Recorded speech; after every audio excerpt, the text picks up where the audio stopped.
Welcome to Jewel and the Crown, Football Brisbane's podcast about women's football. I'm Peter Hodgkin and I'm here with Dr. G for another week. How are you, Greg? Good, good. Why do you say another week like that? It sounded like, No, it's good someone's fun. getting It's the good chop fun. or something. Well, we might get the chop. We talk about NPL. Let's talk about NPL. Let's talk about NPL. We had Ben in here last week explaining the ins and outs of what's happening with the expressions of interest. Yes.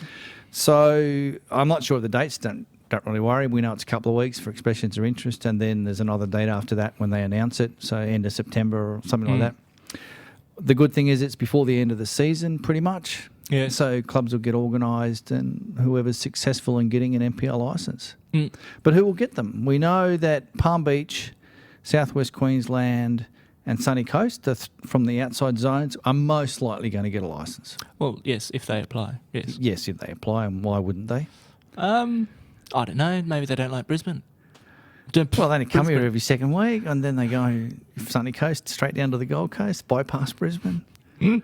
Yeah, anyway. So so that leaves, well, he said there might be an 8-team comp or it might be a 10-team comp. So if it's an 8-team comp, that's basically 5 franchises for five Brisbane. Brisbane ones, yes. Now, based on that criteria, one would think that since it's really the SEQ league being rebadged as NPL, effectively. This year's team. SEQ or last year's SEQ? Well, the top of this year's SEQ. Sort of. Like it's the top football women's competition in the southeast Queensland corner. So let's it's going to be be modest NPL. and say entire Queensland, No, let's not do that because, we could come unstuck if North Queensland come down here and win. We could. Yeah. So we've got, SEQ becoming NPL. So I would expect that the SEQ clubs would apply or at least express an interest, probably with the exception of the NPL franchise strikers who not really in it this year anyway. Mm-hmm. And maybe not Brisbane City, hard to tell. And probably not Moreton Bay. Well, I think also Moreton not Bay are probably running juniors, as it are a city, so maybe they'll put their hand up. Yeah, but it's hard to tell. You've got to get 2 senior teams, and that was the problem this year. Yeah, but I think, remember, we were talking about it before, that this year is different to next year. Yes, it is. This year, there was probably a perception that the Brisbane Premier League was going to be the strongest competition and it would have Gap, East, Power in that league, whereas NPL would have like Redlands, Palm Beach. So the competition was sort of split in half. Yes. So there wasn't a lot of player movement. No. I would expect that if Power put their hand up, East put their hand up, Gap put their hand up, Redlands put their hand up.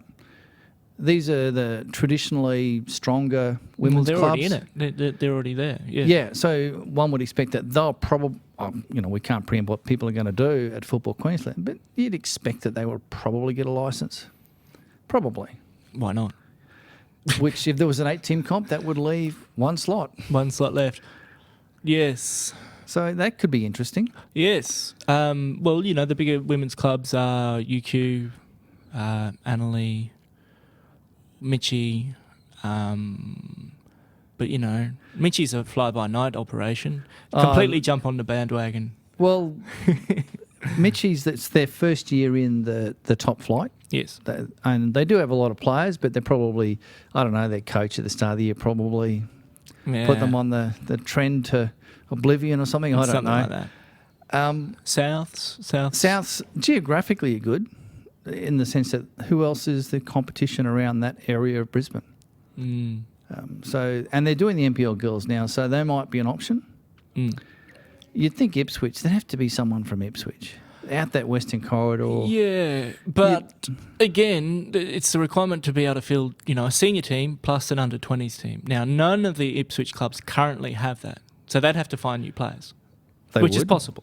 But with clubs' experience trying to attract these players, as you say, it is different. But still, this year it'll be NPL be the top competition in Brisbane. So I think if you don't have players or the strength now, you've probably got a much better chance of getting them because there's 14 clubs in the SEQ competition this year. Yeah.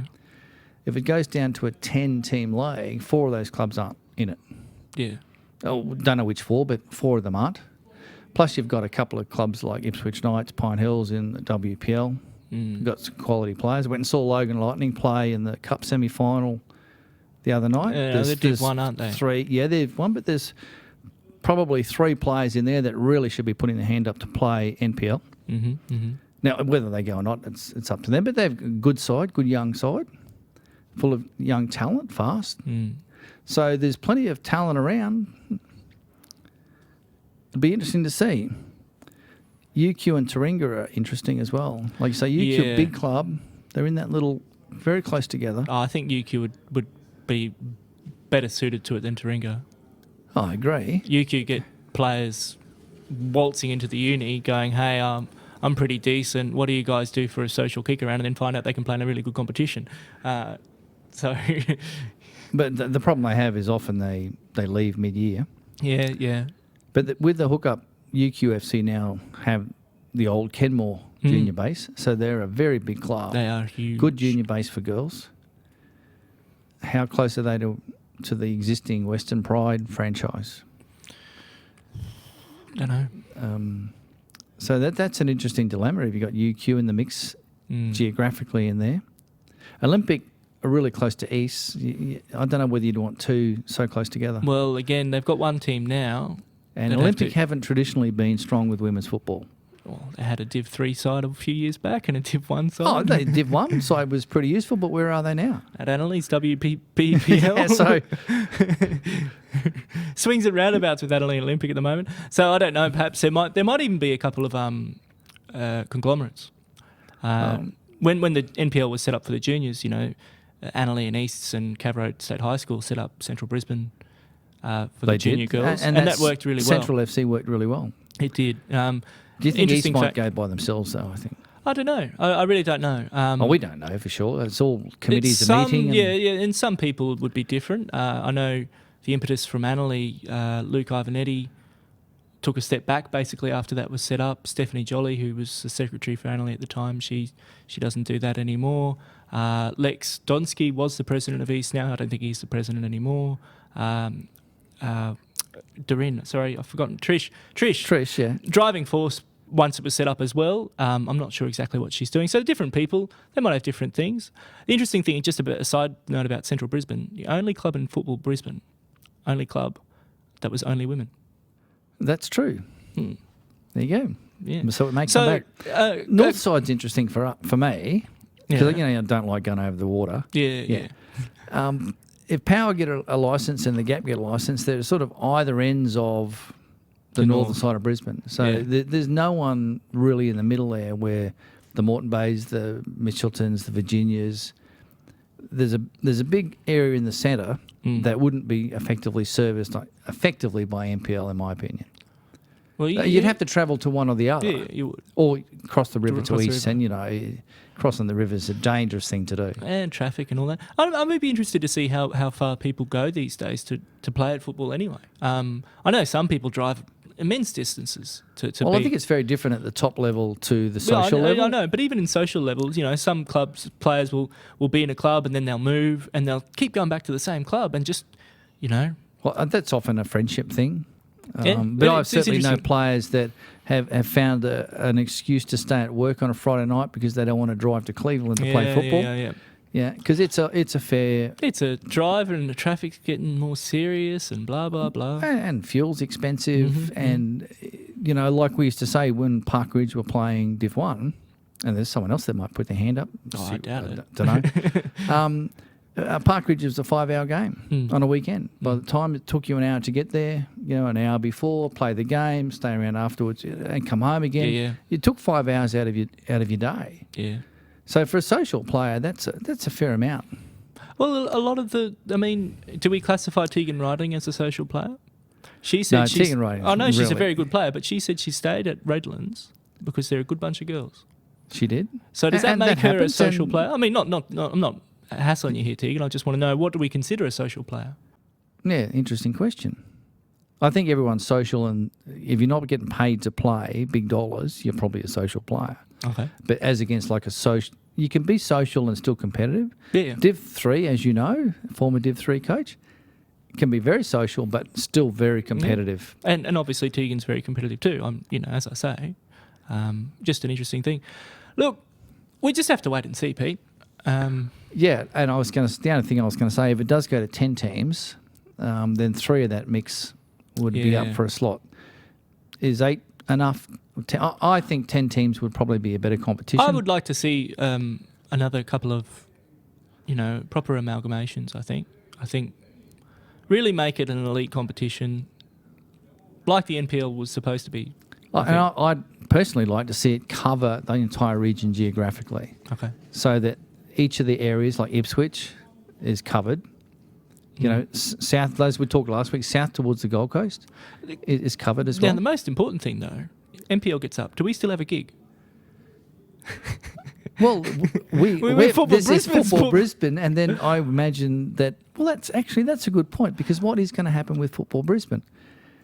That's the next step. Yeah, that's and the next step. They want to know. I'm sure they want to know just as much. Is it time to raise the idea of that the women's competition should go to the BPL capital city structure that the men do? I like that structure, where you've got the Premier League, you've got you've got to have first and a reserve team, and then the more social or the city leagues. But if you're a club, you've got to be in that capital league. So if you're not familiar with men's competition, you are either in the Brisbane Premier League or Capital 1, 2, 3 or 4, and that's where you are, and you get promoted or relegated based on performance. Yeah.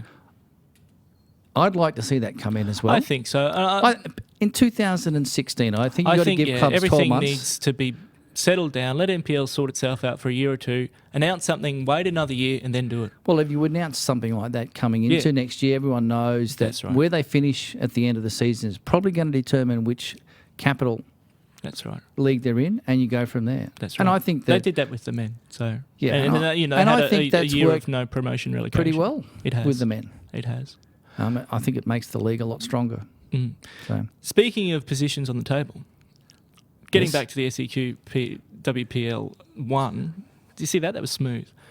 Top of the table clash was on the weekend, it was. and the Palm Beach took on the Gap at Palm Beach and lost 3-1. They did. Half-time 2-0 to the Gap.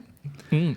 Someone I know wrote up a report about this match. Yeah, there was. There's a report on the Washing Line, people. Go and have a look. I read it. It was actually It's quite not good. bad. It told us a lot of information. When I saw the report... I'd like to know who did all the stats. Yeah. I don't know. I didn't think he could count, but No. Well, when I read the report, I got up on my high horse. I've gone, what's Beck Price doing playing? She got a red card. What's going on? Send a hasty email to the silent producer who, very gently, very nicely forwarded on to the appropriate people in Football Brisbane, and I got an answer. yeah. What the answer say? What the answer said is the red card that was given to Beck Price against Olympic was for serious foul play. Right. When the pretty ref- serious. It looked pretty serious. It looked pretty foul, and I guess it was a game. So serious foul play. When the report was written up, it Yeah. said there was no contact made, which is correct.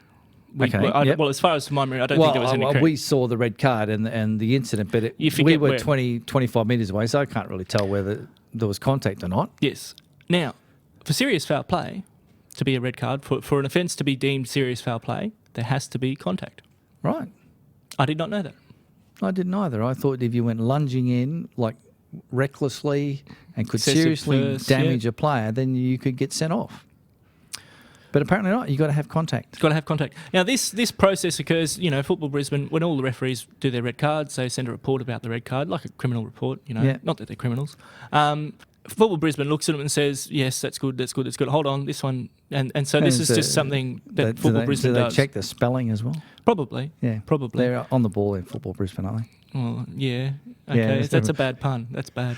So, Football Brisbane picked this up, said, sorry, serious foul play, there has to be contact. We have to scale this back down to a yellow. And so that is what happened. Beck Price received a yellow for that game. The only thing I'm really disappointed in, I found out when you told me that it was on the Monday, and we did the show on Wednesday and didn't know about it. That's They right. could have told us because Well, I think this is a public service announcement to the Football Brisbane community.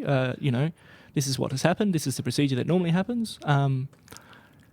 People say referees don't make mistakes. Referees make mistakes and there's no consequences. Well, in this case, there has been a consequence. So referees never make mistakes. no, well, Well, they do, but if you take away that one incident, he did a fine game. it was a good game. You wouldn't have thought he had a bad game. That's right. No, referee was fine. That's right. As Tegan often says. That's it. Although you wait till you read her report. Well, we will, because the next game was UQ took on Olympic. Before we move on off the Gap Yep. Palm Beach game, that win from the Gap over Palm Beach really sets things up nicely for the Yes. Gap now. They're on top. Because Palm Beach only have 2 games left and the Gap have 3. Now, Palm Beach have Sunny Coast and East to go. Mm-hmm. So the bottom 2 in SEQ1. Yes. So, but having said that, Palm Beach has lost Amy Moreland to Georgia, Mm-hmm. Harriet Withers and Naomi Devine to Kentucky, Right. and Ellie Papalaxio to California, all colleges in the US system. Wow. So they're the states that they're going to. And they're goal scorers. I know those names. So congratulations, ladies. Yeah, so even though they've got Sunny Coast and East, Yeah. They seem they to can have win lots those of 2 players. games, but I think they're going to have trouble catching the Gap Well, now. yeah. I mean, they're behind anyway. So And the Gap have got UQ, Sunny Coast and Redland, so yeah. tough games, all tough games. But the Gap in the box seat. Yep. Looks like another... Well, they didn't win it last... I was going to say another premiership, but they didn't win it last year. No, they didn't. So, They anyway. did not. Anyway. The next game, UQ Olympic, was washed out 5 o'clock on Saturday afternoon. I was at home, looked outside and bucketing Yeah, down. Otter's report was really brief. It's postponed. Yeah. So that game will be played in a couple of weeks. Yep. It's a midweek, actually. It's already been rescheduled for the 13th of August. Oh, there you go. There you go. So the only other game in the top league was Redlands taking on Eastern Suburbs, and Redlands won 3-1. So East still winless in the second round. Yeah, it's a bit of a shock yeah, and not disappointing, expecting of that. course, for East, I'm sure. Now you're going to read out the Red Riding Yeah. report for us if you can find it. Okay, here we go. So thank you, Tegan. It says, the opening minutes of the game... Hold on, we've got to do the noise. You got to do the noise.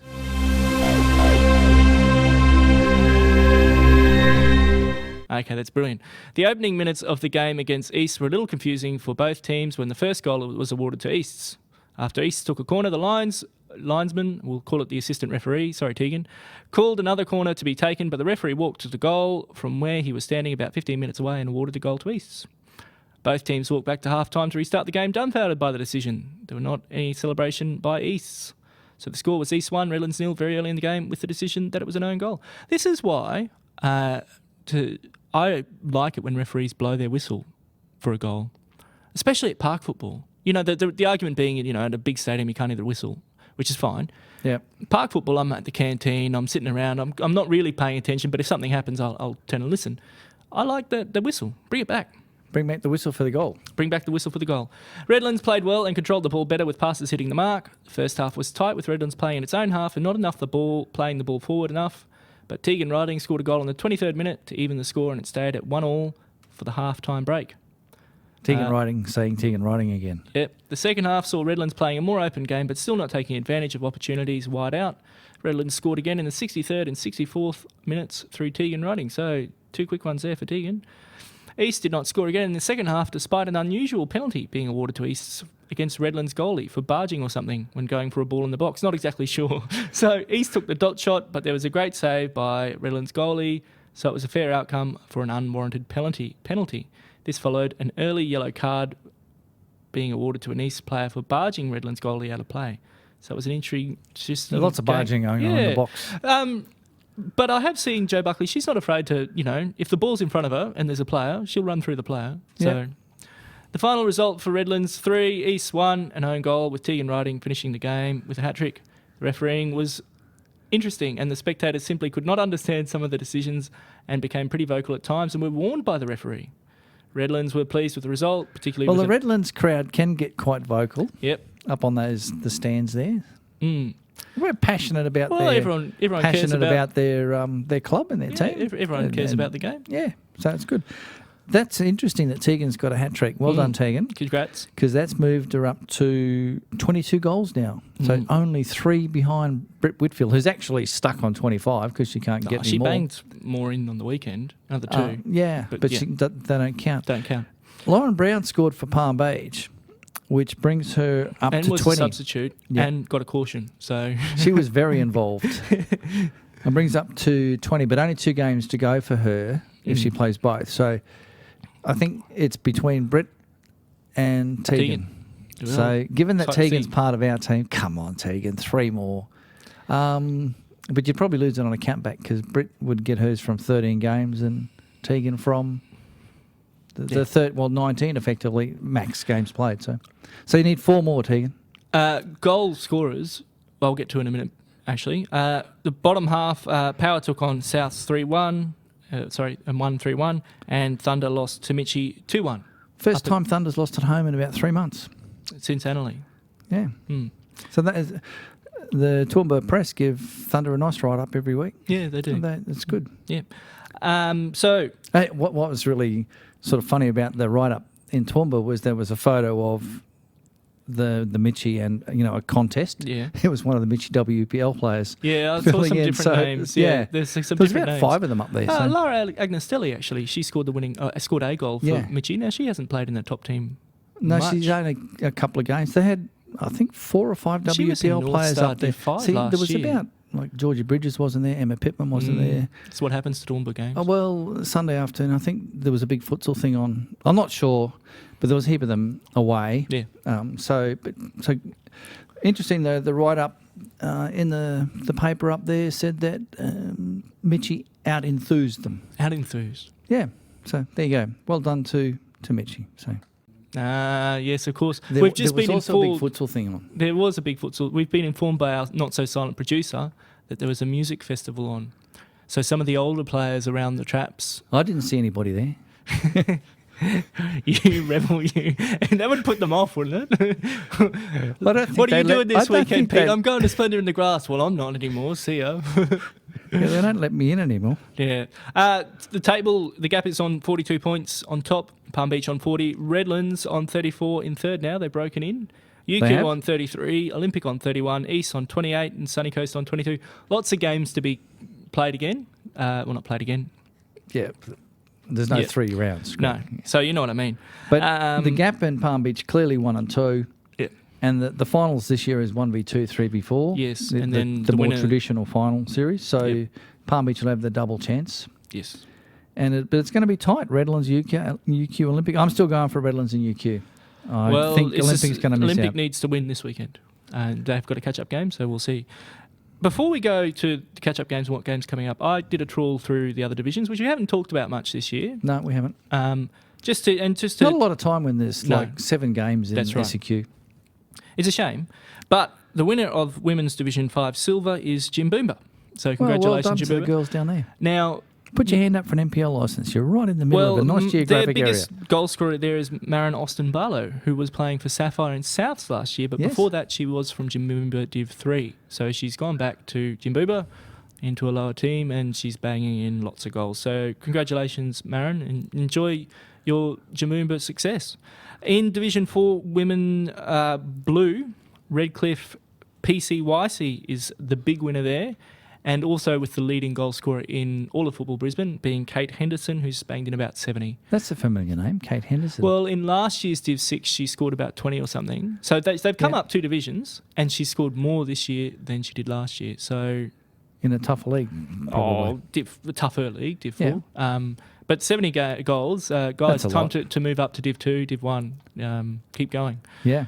And in Women's Division 3, Moggle is the premier there. So they've done pretty well. They're a quick side. I saw them demolish Annerley one day. Very impressive. But yeah, so congratulations, Moggle. There you go. Well done, girls. There's a couple that'll probably be decided this weekend. And as they come in, I'll let you know. And, of course, in WPL, because we're still waiting to find out the champion of champions, because East hosted Ipswich. And Ipswich needed to win that game, but they didn't. East got up. So Ipswich still pretty odds on to win it. You know what makes that game even more exciting? There's sisters on each side.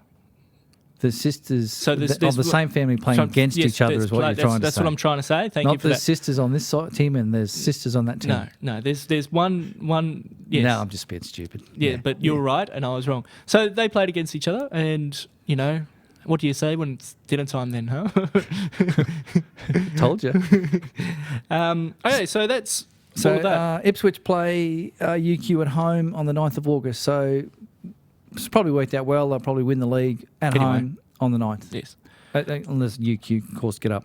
Now, the reason there's no games this weekend, apart from catch-ups, is because the Cups are on. And the Cups are filming at Heath Park, I believe. So they're doing the final of the Women's City Cup.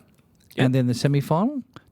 No, just the final. Just the semi-final, I think. Okay, so let's start. We got the Women's City League Cup at Heath Park on Saturday, kicking off at 3:30 p.m.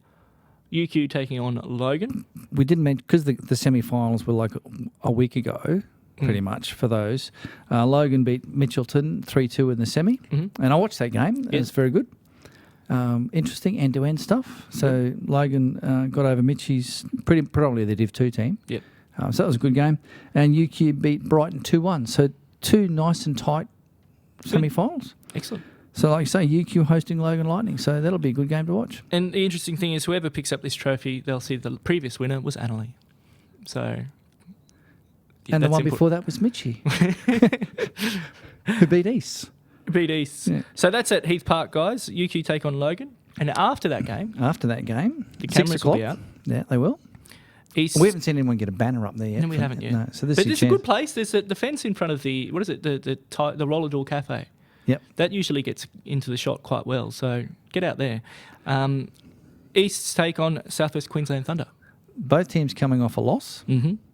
So it could be a bit hungry for a win now. Well, this is a good chance for both sides to pick up some silverware, obviously. I mean, you're one game out from the final, and in a final, well... Southwest Queensland Thunder have had some good results. They've beaten Redlands. Twice.